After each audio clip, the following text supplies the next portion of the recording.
Have you ever refused to let go of something not because it was truly valuable, but simply because it was yours? And what if I told you this habit might be quietly controlling your money decisions, your relationships, and even your future? Before we go any further, ask yourself this: are you making choices based on logic or ownership? If you're interested in understanding how your brain influences decisions you don't even realize you're making, make sure you subscribe to this channel, because that's exactly what we explore here. This psychological bias is called the endowment effect. It explains why we consistently overvalue things once we own them. The moment something becomes mine, our brain assigns it extra value even if nothing about the object, situation, or belief has actually changed.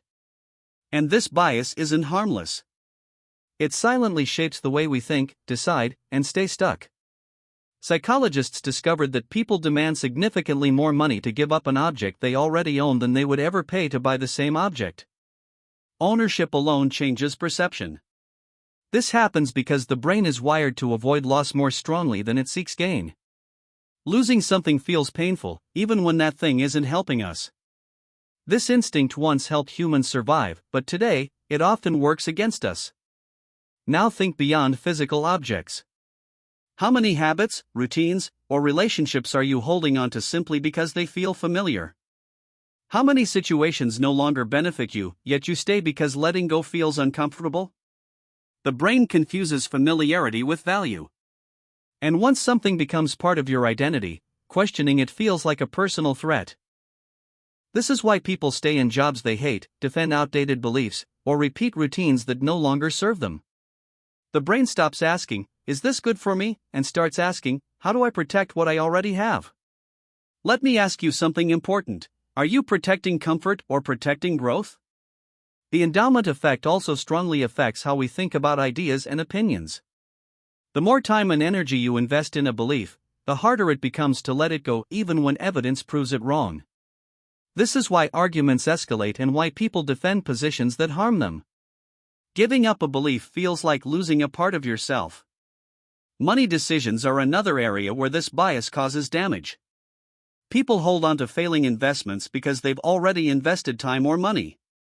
They reject better opportunities because "I've already put so much into this." This is how small mistakes turn into long-term traps. The brain tries to avoid admitting loss and ends up creating bigger ones. At this point, pause and reflect honestly. How many decisions in your life are driven by what you already own rather than what would actually benefit you right now?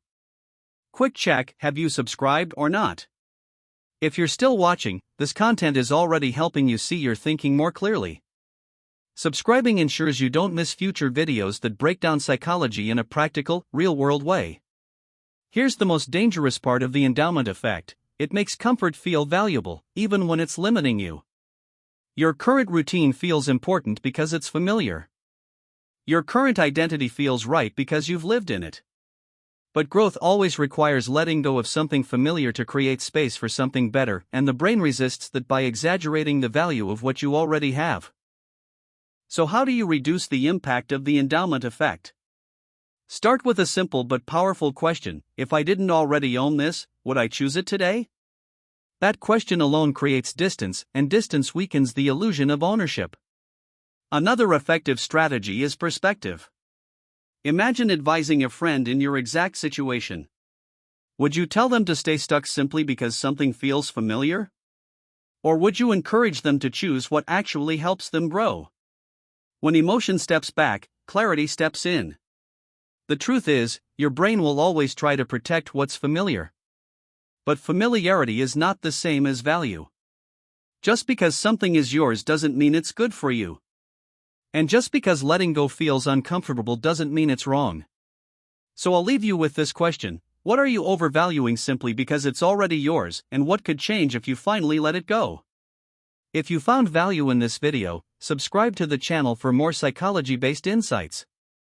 Like the video, share it with someone who might need to hear this, and comment below: what is one thing you're realizing you may be overvaluing right now?